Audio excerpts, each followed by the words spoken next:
And good evening. Tonight, after a grueling 3 weeks, California getting slammed with yet another severe weather system, already roughly $1 billion worth of damage done. The president approving a major disaster declaration, sending federal aid to the state, but not before this winter wallop takes one final swing. This time, Southern California in the bullseye. Take a look. The San Diego River at its highest level since 2020. Cars flooded up to their windows. People wading through knee-deep water with their belongings. You can see a family there. In Montecito, a road crumbling just feet away from this woman. Take a look at this. Wow. She was walking right by the cliffside, giving way after days of relentless rain.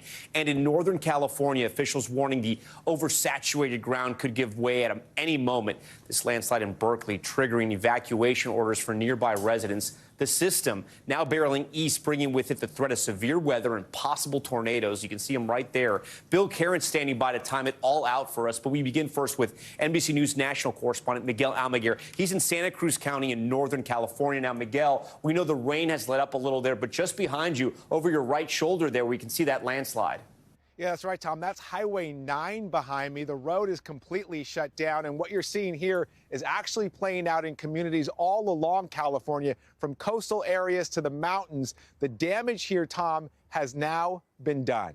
Darwin, what's right here? Oh, my God, get away! Tonight, this is California's catastrophe, a waterlogged state where roads and hills are buckling, breaking, and busting into pieces, a state of emergency, and for many, a state of shock. Within a matter of minutes, it just started flooding.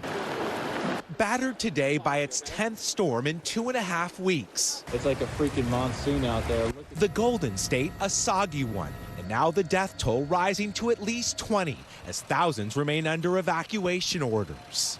This used to be a 50-year flood zone, and now it's a 3 to 5 year flood zone. The dumping deluge swept away motorists, submerged neighborhoods, and left behind an astonishing trail of destruction. Oh my gosh. Mark Whitcomb was flooded 3 times in January. This mud came in really heavy during the last week. It poured in about 2 feet inside the house, so this will be a lot of work to dig out. With over 400 landslides in just under 3 weeks, roads and highways are compromised. Now that the White House has declared a disaster declaration, cities and counties across California will begin to assess the damage and the repairs. Experts believe the damage to infrastructure could easily top $1 billion and take months to fix. Just as millions begin to dig out, the Sierras are being buried. But tonight, as this devastating series of storms finally begins to clear, it's now giving way to an unprecedented view of destruction. And Miguel Almaguer joins us again live. Miguel, we saw some of those roads there and obviously what's behind you. A lot of impassable roads there. Is it completely widespread, or are there ways to get around tonight? Well, Tom, in this community, there's a way to get around, but it's a long detour. I want to show you some drone video we took of Highway 9 here behind me. It shows the hillside that just crumbled and collapsed right on the road behind me. That road could be jeopardized and unstable. It's going to take Caltrans, the local roadworks crew out here, several days to figure that out. The repairs here will likely take months. And just to clear this road, it'll likely be in the millions, Tom. Yeah, I got to imagine some communities are now being cut off because of all these road closures. I do want to ask you about the power outages as well. Well, Tom, there's about 40,000 people that are without power. That number has been fluctuating all day long. At its peak here in California during some of these storms, we've had hundreds of thousands of people without power. Those down power lines have come from so many, oftentimes from trees that have come down. Fallen trees have also pierced apart homes. They've even taken lives. It's a situation here in terms of the power that they're continuing to address community by community. Tom? Yeah, tricky and dangerous situation still at this hour. Miguel, you and your team, please stay safe. We do want to check in now with NBC News meteorologist Bill Caron, who joins me now live in studio. Bill, we're starting this week almost the same way we started last week. And the big question tonight, I guess, is when is this going to end? It doesn't take much, right? Today wasn't even a major storm. I mean, it was a kind of a minor storm, but everything is so soggy and so wet. It only takes one little event like this, and then we can see, what we just saw behind Miguel. So we still have the flash flood watches up. These will expire later on tonight, and then we'll probably already have new ones issued for the storm coming in Wednesday, Thursday. Yes, one more. And then we get our break and dry things out. And with all these little red maroon boxes here, these are where we have river flood warnings. A couple outside of San Diego. We've had these here outside of Monterey and Santa Cruz County for a while now, and also a few outside of San Francisco near San Jose. So this storm that went through today even brought some lightning in areas to the desert areas just south of Las Vegas. Still snowing very hard. And you want to hear a crazy stat?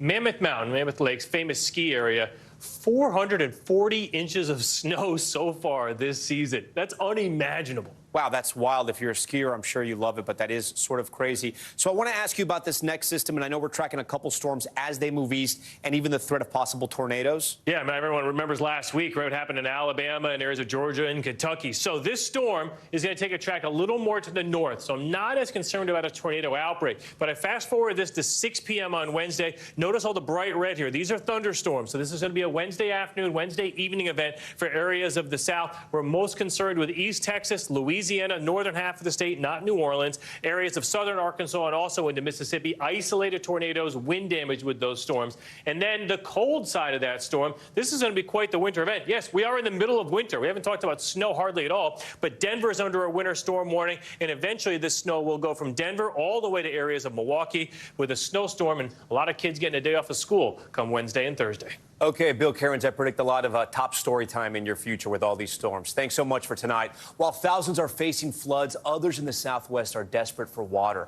Tonight, one community outside of Phoenix furious after, get this, being cut off from its city's water supply. Residents in the Rio Verde foothills now doing everything to bring back water to their homes, as others start to question why developers continue to build homes on dry land. NBC's Vaughn Hilliard has more. Tonight, a water crisis in Arizona as thousands of residents are about to be left without water. The water war hitting those in the Rio Verde foothills, a small but fast-growing area just west of Scottsdale. 2 weeks ago, the city of Scottsdale stopped the transportation of water, making good on a year's worth of warnings that the municipal water supply was running dry. About 500 homes, including some mid-construction, now counting down the days until their water runs out. Because it's our livelihood. It's now. We need water now. We can't wait. Last week, Rio Verde residents taking their fight from the steps of City Hall to the first meeting of the year for the Scottsdale City Council. It is not too late to do the right thing. Within a matter of days, our water tanks at our homes will be dry. But this is avoidable. We just need Scottsdale to process that water. Scottsdale had been warning residents that the supply of water brought in by tankers could be cut off, noting developers of Rio Verde bypassed a state law, which on the books would have required them to prove a guaranteed supply of water for the next 100 years. But the supply of water in the greater area continues to drop. A decades-long drought, depleted groundwater sources, and reservoirs at record lows, leaving Rio Verde foothills an unincorporated town without its own supply of water, high and dry. Rio Verde residents filed the lawsuit against Scottsdale last week, saying the city violates state law and must resume providing domestic water services to the town. Now, only days away from being left out to dry, residents are doing what they can to conserve the little water they have left. I just cannot believe that a group of people would look at their neighbors and say, we're going to slowly kill off your community. All right, Vaughn Hilliard joins us now in studio. So, Vaughn, we know that the municipal water supply is cut. Is the city doing anything to help these families? Right. That's where now the city and these residents are looking outside of Scottsdale. But that is where the hard truths about the cost of water come in.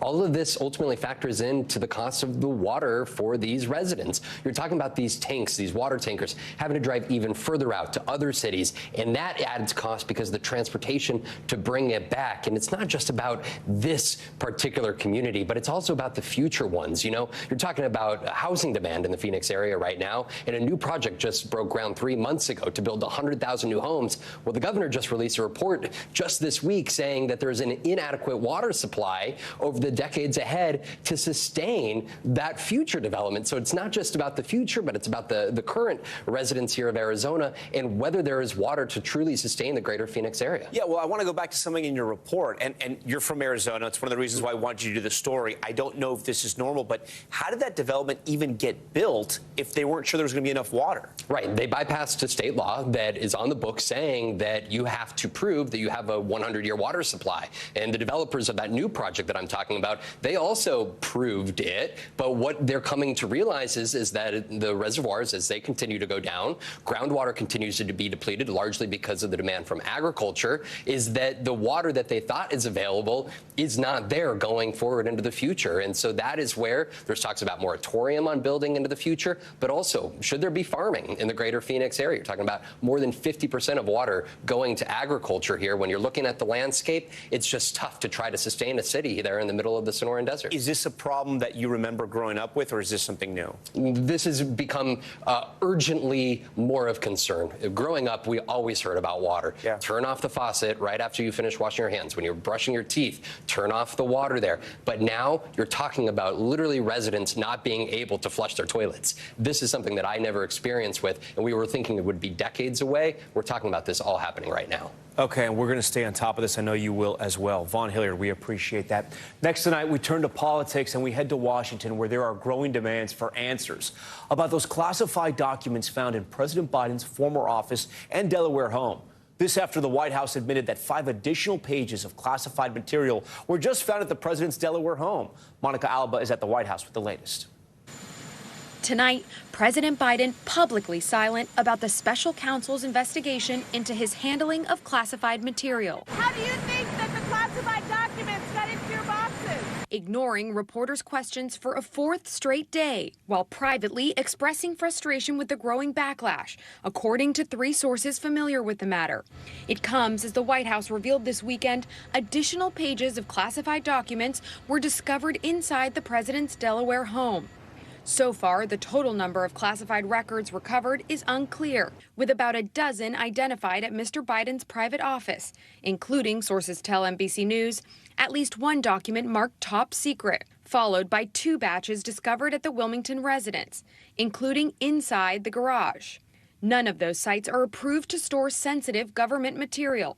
The White House now facing intensifying criticism about a lack of transparency. The first classified documents were discovered by Biden attorneys a week before the midterms, but the public was not told until just last week, only following media reports. The truth is that they suppressed the information before the election so that it would not have impact during the election. The stench of hypocrisy coming from this administration is making the American people sick. The president's personal attorney insisting they cannot release certain details, quote, relevant to the investigation while it is ongoing. The White House has pledged to cooperate with the special counsel, noting differences in volume and response to the classified records found at former President Trump's Mar-a-Lago estate. But some Democrats saying national security may have been jeopardized by where Mr. Biden was storing classified documents. I don't think we can exclude the possibility without knowing more of the facts.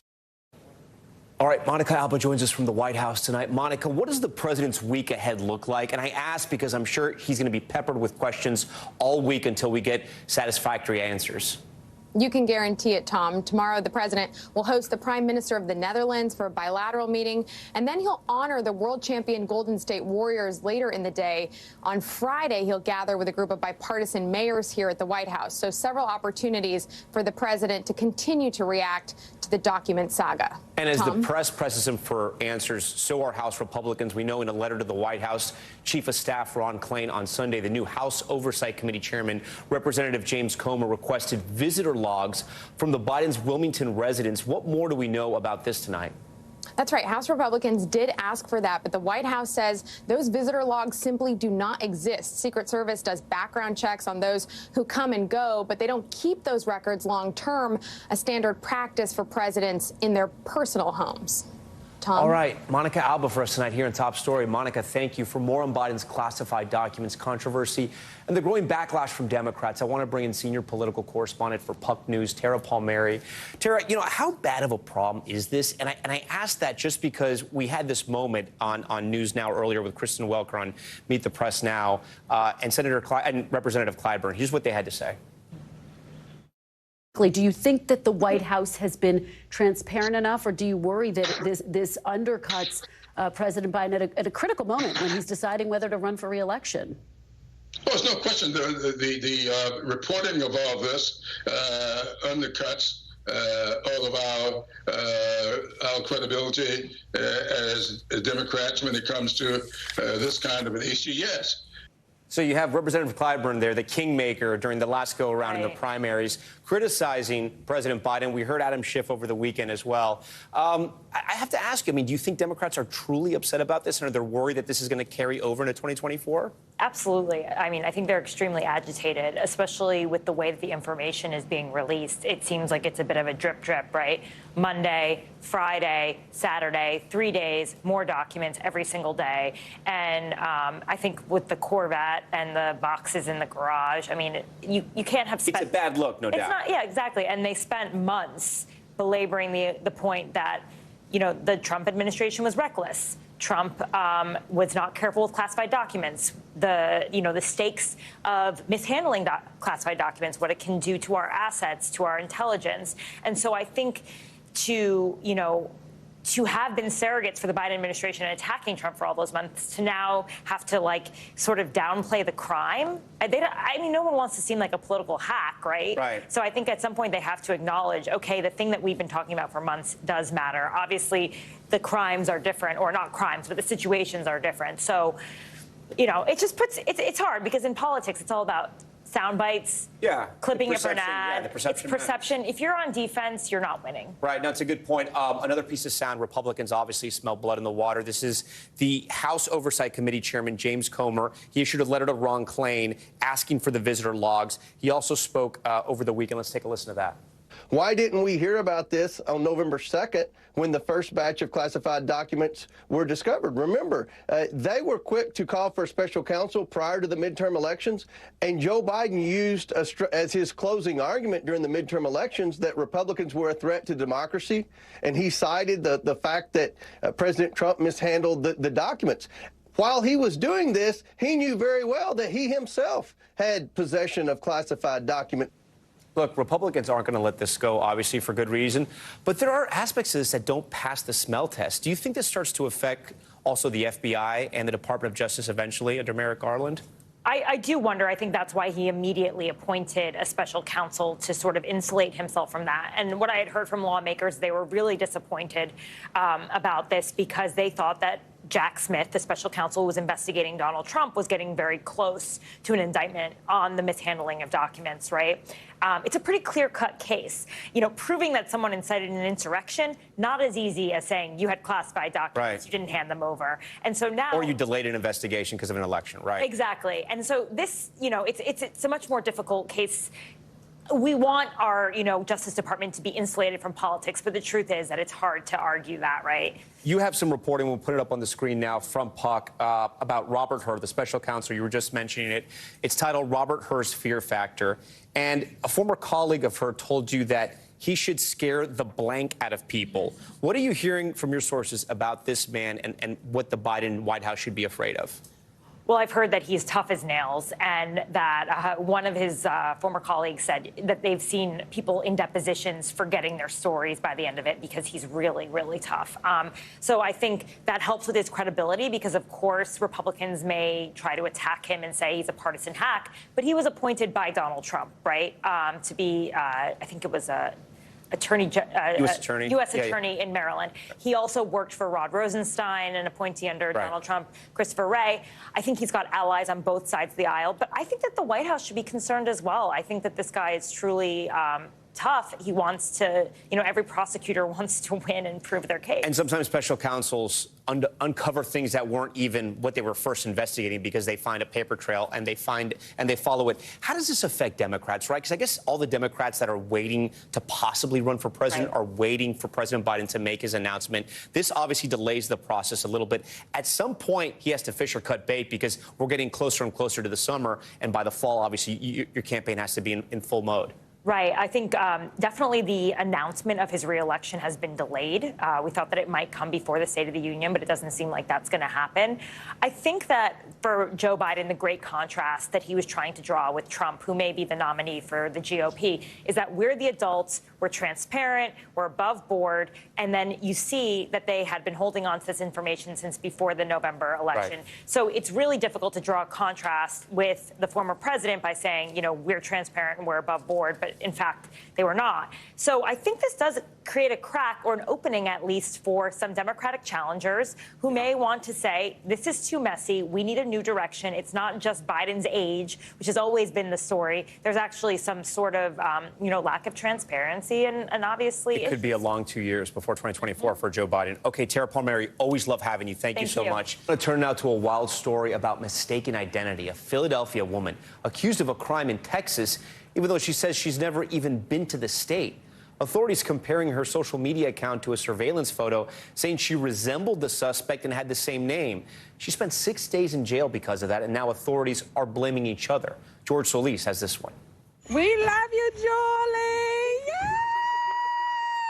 Most reunions are cause for celebration, but for Julie Hudson, this one came after being wrongfully jailed for nearly a week after a shocking case of mistaken identity. I had a lot of anxiety. I was scared. I didn't know what I was going to do.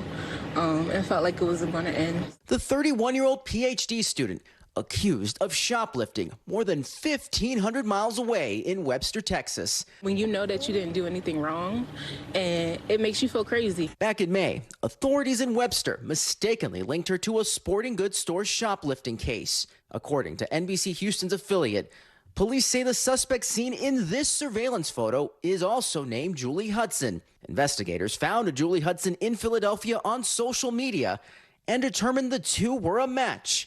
Even though they are two different people. They even convinced a judge to issue a warrant for the Philadelphia Hudson's arrest. Did look to multiple different people, not just within our agency, but also with the district attorney's office. How do you go from a photo on social media to an arrest warrant?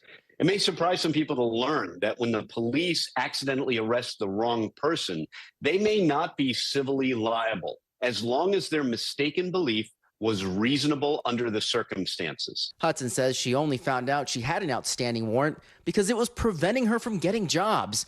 When she went to police to set the record straight, she was arrested immediately, taken into custody. Her demeanor was distraught and traumatized. Her family spent days reaching out to authorities and the media in both cities. We love you. 6 days later, she was finally released, according to Texas's Harris County DA and her family.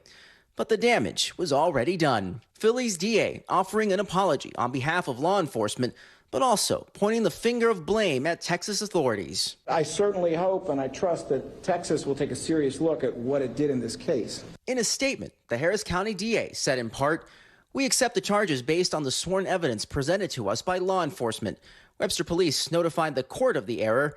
We dismissed the case within 5 minutes and immediately contacted Philadelphia police to release our hold on Miss Hudson." The Webster police telling Houston's KPRC her arrest was an unfortunate mistake. Miss Hudson may bring a number of other state-based claims like false imprisonment. She might have a case, but it's always really hard to sue the police, even when they make a big mistake like this. Julie Hudson still has questions, and apologies may not be enough. I want to find out what happened. I want to find out how this happened, and I want it to not happen to anyone else ever again. Okay, George Solis joins us now from Philadelphia. So, George, I guess two questions here. First, is she going to take legal action? And what is the police department saying tonight? Yeah, Tom, as you heard Danny allude there, she might have a case despite how challenging to that. And the family says they are considering legal action, but they have not made any other details specifically. Now, we did reach out to the Webster Police Department, but so far we have not heard back. And we should note that suspect in this case, the one that sort of spearheaded all of this, as far as we know, she has not been taken into custody yet. Tom? Okay, the story continues there. George, we thank you for that. Still ahead tonight, we'll have a big update on that deadly plane crash in Nepal. Video showing the final moments of that flight before it went down. What investigators have just recovered from the scene of that disaster. Plus, two popular drugs used for weight loss now in short supply around the U.S. This as doctors warn of unwanted side effects. The new information you need to know tonight. And WNBA legend Maya Moore announcing her retirement. What's next for the basketball star? Stay with us. Top story just getting started on this Monday night.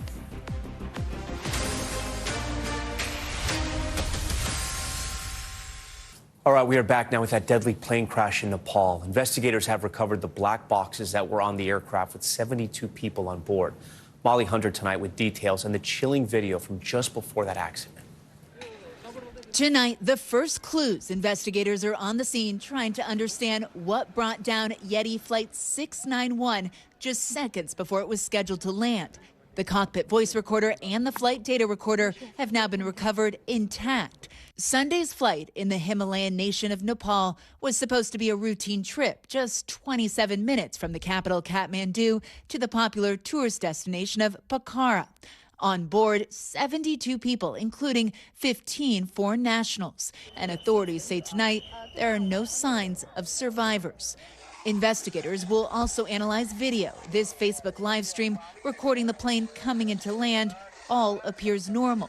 And this video taken from a rooftop, the twin-engine ATR-72 banking hard to the left, rolling 90 degrees, then flying out of shot. Then you hear the terrifying impact. Experts citing the possibility of an aerodynamic stall when a plane suddenly flies too slowly and loses its lift. In this case, they're going to have to determine why that airplane was flying so slow, and also to see if they had the airplane properly configured.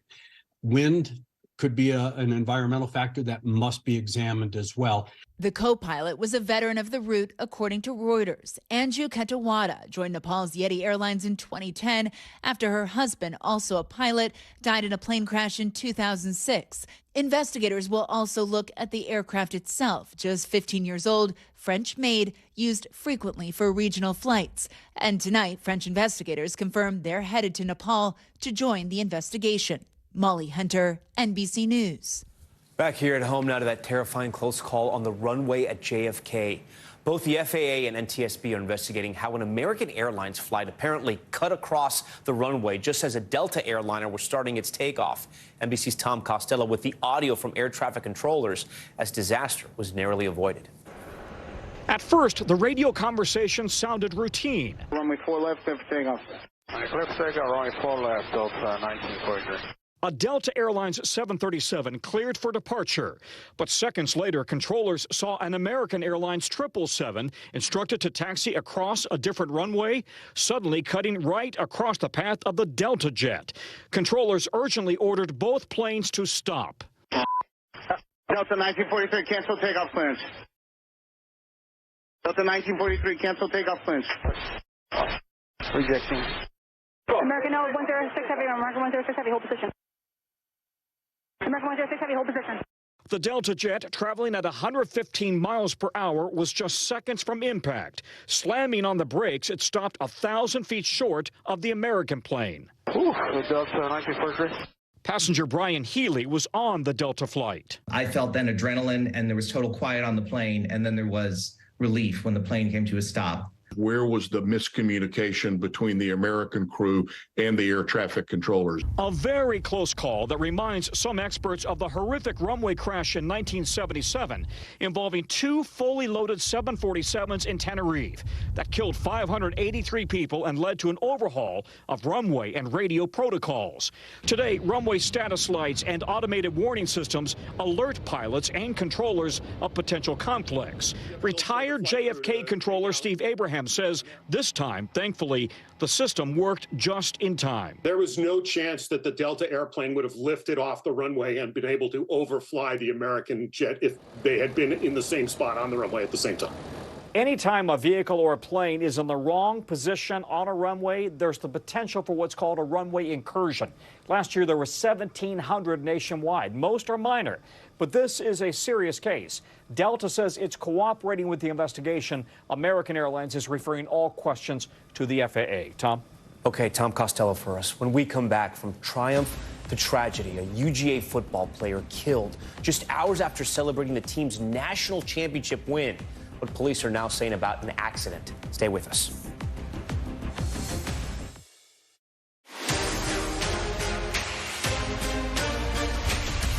right, we're back now with Top Stories news feed. Officials in Goshen, California, with an urgent manhunt tonight after at least 6 people were killed in what police are calling a targeted shooting.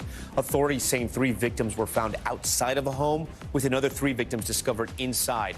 A 17-year-old mother and her 6-month-old child were among those killed.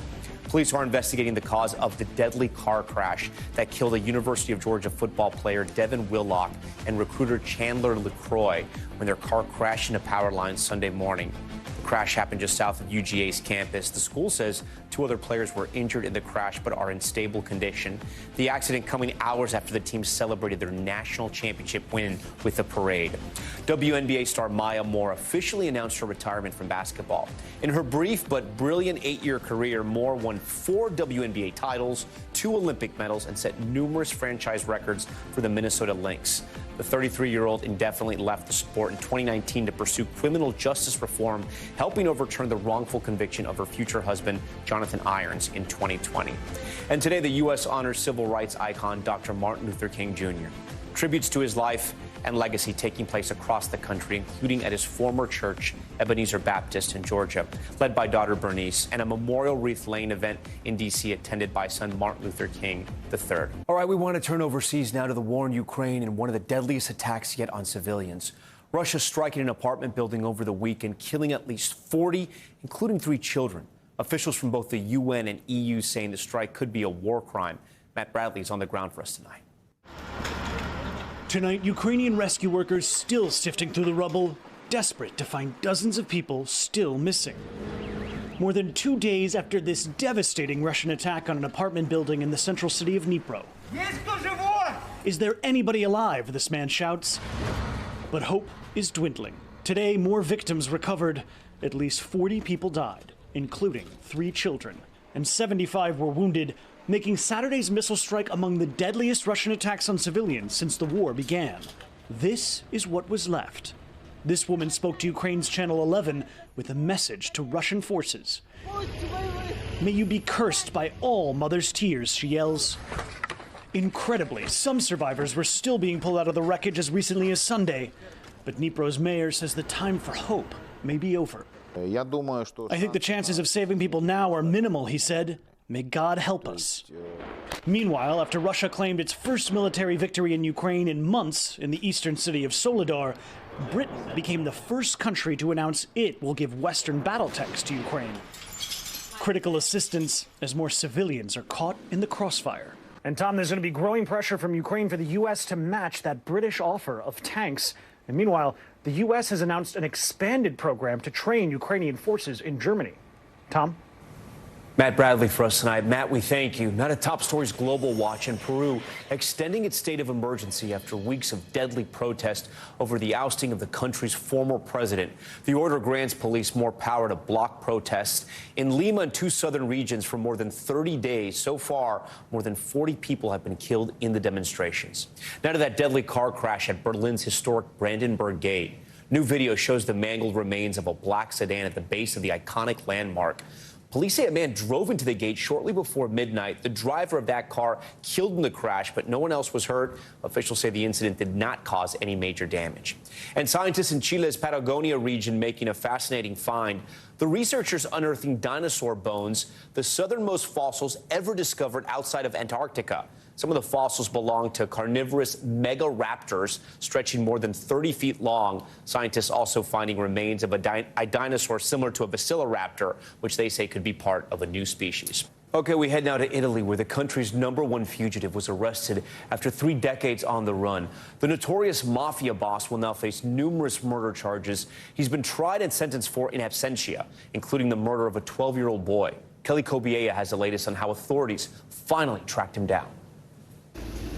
Hiding in plain sight.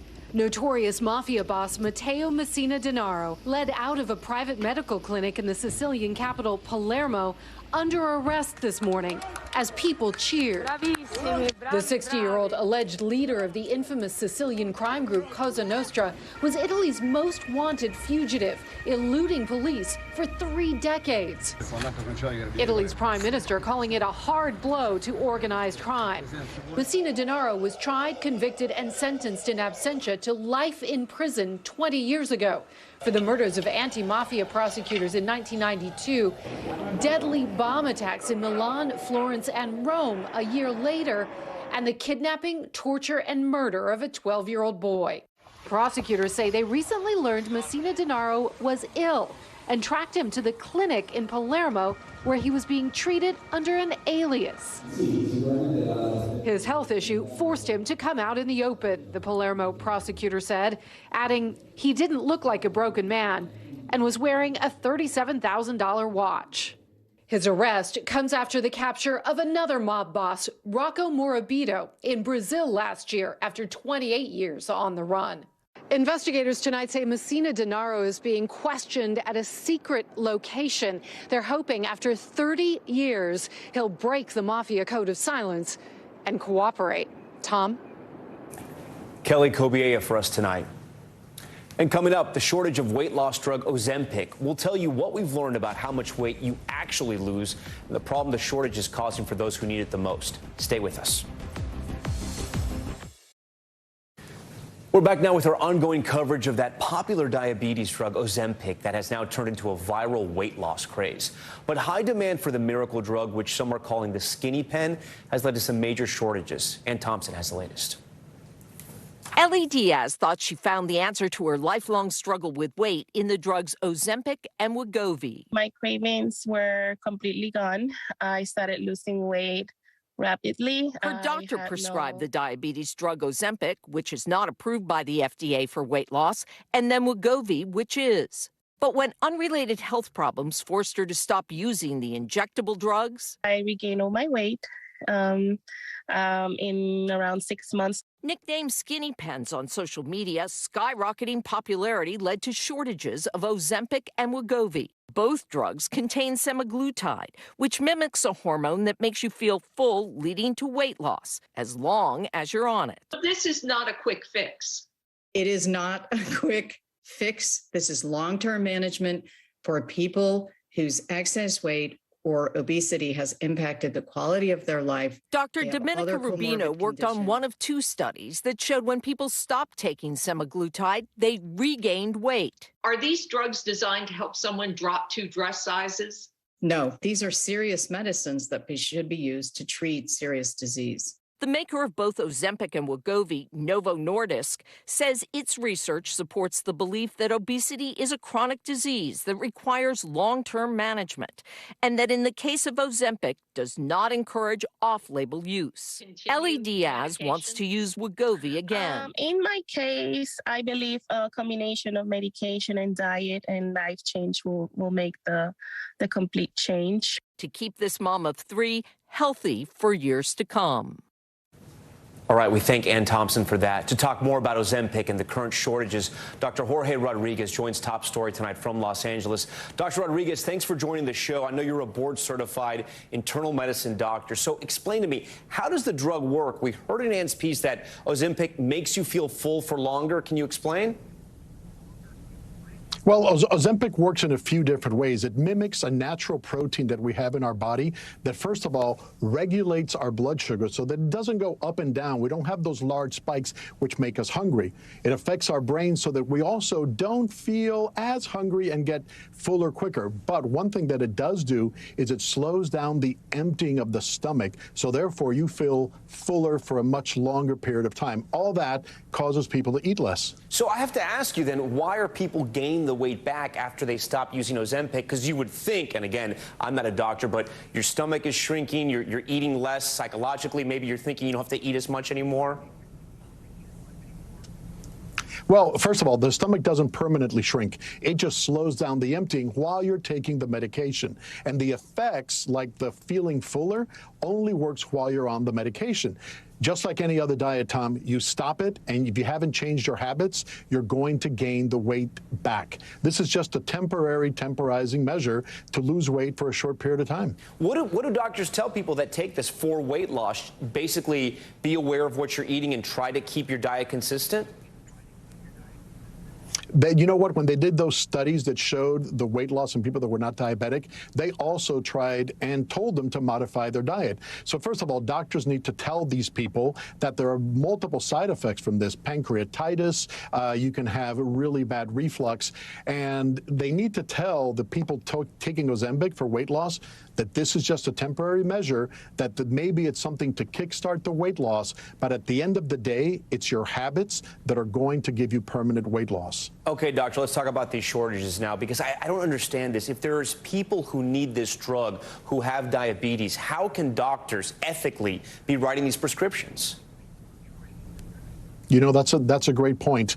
And, you know, early on when there wasn't a shortage, I wrote a few of these prescriptions. First of all, the FDA only approves this medication for people that have a BMI over 27 and have heart disease or some other comorbidity. So I think you're absolutely right. I don't think it is ethical at this day and time when there's such a shortage for people that really do need this to write this as a weight loss drug. Why people do it, why doctors do it, listen, your guess is as good as mine. Do they make money off it? I don't think should be done at this time. Dr. Rodriguez, do they make money off writing those prescriptions? No, not that I know of. I mean, I and other doctors, we make money from people coming to the office. But listen, this is a capitalist nation. Whether people, you know, create programs, there's always that possibility. But a doctor can't make money from selling the medication and making profit from that sale. That's completely through the pharmacies. Ultimately, give the advice for our viewers right now. Some people who may be chronically overweight, who are curious about this drug, and people who maybe have diabetes who are concerned they're not going to get it. All right. First of all, if you are seriously overweight, because this is a huge health issue in this country, there are other injectables that are similar, all right, to Ozempic that can be prescribed and are only for weight loss. Please ask your doctor about that. Secondly, don't think that you're going to lose weight just by some magic pill. That magic pill may have to last your whole life. For people that are diabetic, if you find that there's no more Ozempic to be found, there are other similar products that your doctor might be able to substitute. However, once you're on Ozempic and medicines like that, there are very few alternatives. So, you know, we're between a rock and a hard place because of overused medication incorrectly. All right, Dr. Rodriguez, we thank you for your analysis and all your expertise in this. And we thank you for watching Top Story tonight. I'm Tom Llamas in New York. Stay right there. More news on the way.